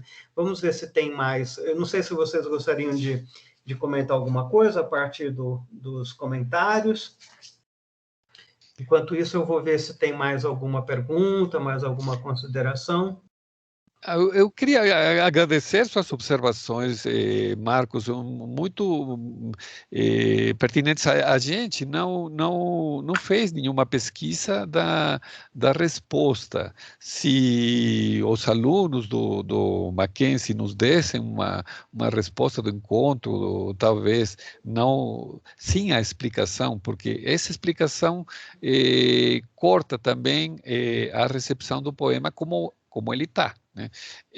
A gente não produziu uma explicação para explicar o poema, achamos que não seria precisa uma explicação, confiamos em que a experiência de pesquisa, né?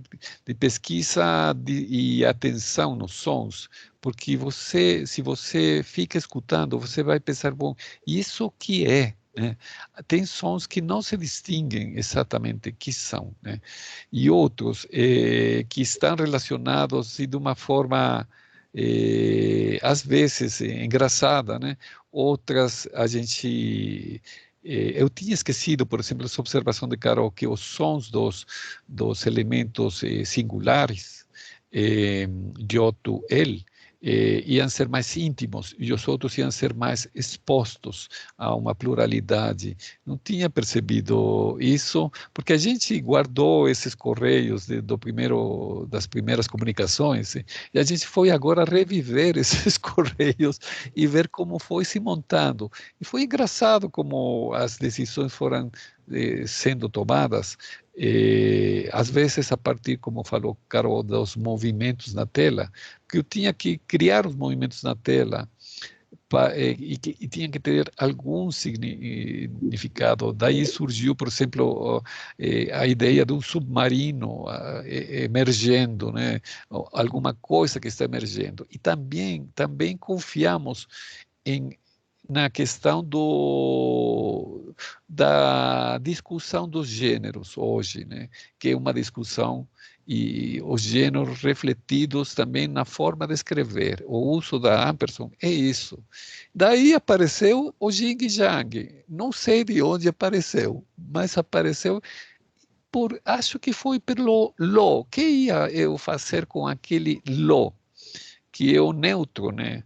O neutro que nas nossas línguas, né, foi absorvido pelo masculino, né? O gênero neutro foi absorvido. Aliás, em português não existe a distinção do artigo neutro. O lo existe. Não, porque existe o. Não, é o, né? O, que é o mesmo com o masculino. Não existe. Em espanhol existe. Então, também a gente pensou nessas questões. As questões de tradução do poema seriam muito interessantes, porque não vai ser possível traduzir tudo, né? Se a gente pensa, vamos fazer isso em outra língua, vai ser muito complicado.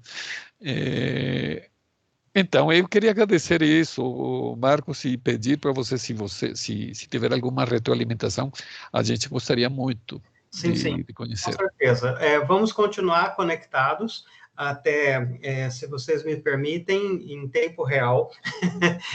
Nós estamos com uma chamada da revista Trama Interdisciplinar, que é a revista do programa, editada pela professora Jane de Almeida, e nós estamos com um dossiê sobre pesquisa em arte. Né?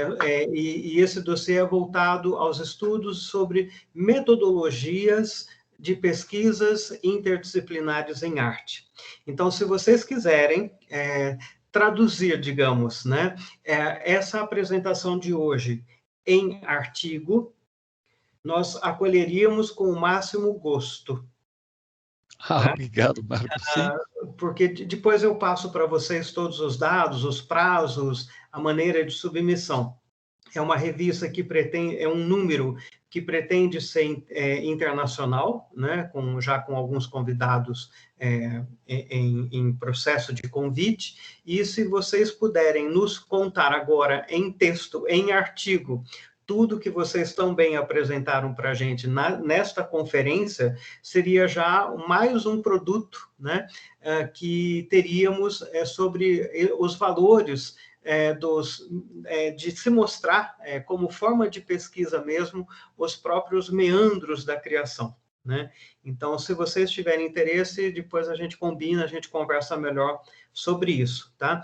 Tem alguns outros comentários, a professora Ingrid também, ela fala da dinâmica, né, da criação que vocês estabeleceram, mas eu acredito, Ingrid, a gente vai ficar com esse apetite, aguardando o artigo que eles produzirão para a gente, para a revista, tá bom? Porque nós não teríamos tempo de fazer um outro detalhamento, né, sobre as questões mesmo do processo criativo, além do que vocês já tão bem apresentaram. Né? Então, só tenho que agradecer, né, a tão bela coordenação não só desse ciclo de encontros, mas de todo o programa, de toda a gestão acadêmica e administrativa da professora Rosana, que acolheu a indicação dos nomes de vocês para estarem aqui com a gente hoje.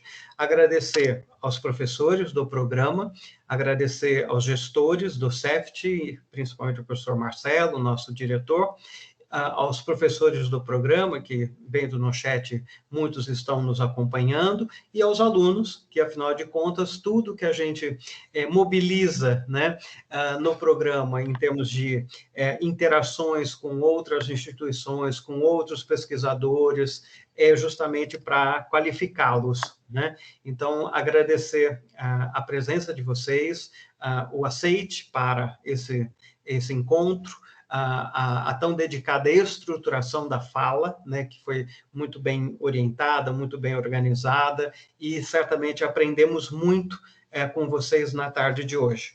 Carole, minha gratidão. Rodolfo, minha gratidão, e continuaremos certamente criando outras e novas aventuras para estarmos juntos, tá bem? Tá bem. Muitíssimas graças. Ok, obrigado. Muito obrigado, Marcos. Obrigada. Eu quero agradecer também a Luiz Gustavo e o André, que de fato nos apoiaram muitíssimo, resolveram os problemas as inquietações que a gente tinha, porque quando trabalha com equipamentos assim, sempre tem os momentos escuros em que tudo quebra. Então, muito obrigado e obrigado pelo convite, Marcos, para você uma pensar. Pergunta ainda, Carole, qual é o nome do gato? Perdão? Qual o nome do gato? Ah, mi gato. Tengo tres. Oh, que lindo. Mi gato es. Pero aquí tengo otro ahora. El otro es Nico. Pero ¿cómo se llama? El otro es Nico. ¿Cómo se llama? Luke. Como Luke. Es que así le puso mi hijo porque es como un pequeño Jedi. Referencia a la Guerra de las Galaxias. Y el otro es Nico. El de ojos azules es Nico, el primero. Ok. Sim. Ok. Rodolfo, você está no México ou está no Brasil nesse momento? Estou no México. Sim. Ah, ok. Então tá bem. Bom, nos encontramos, ok? Ainda que virtualmente por enquanto. Rosana, você quer fazer o encerramento? Eu gostaria de agradecer esse lindo compartilhamento dessa experiência, né? O programa está muito feliz com essa interlocução do dia de hoje, né? E deixo aberto o convite para que vocês retornem, não é, Marcos? Para que vocês retornem para conversar com os nossos alunos. O programa ele vai ficar no nosso canal do YouTube. Depois eu passo para vocês, para que vocês convidem, né, outras pessoas para estarem assistindo. Tá bom? Então, muito obrigada aos palestrantes, ao Marcos e a todas as pessoas que estiveram aqui nessa tarde muito criativa e muito bacana, né? Criativa, bacana e teórica. Um abração. Tchau, tchau. Abraço, Um abraço a todos em Brasil. Tchau, Muchas tchau. gracias.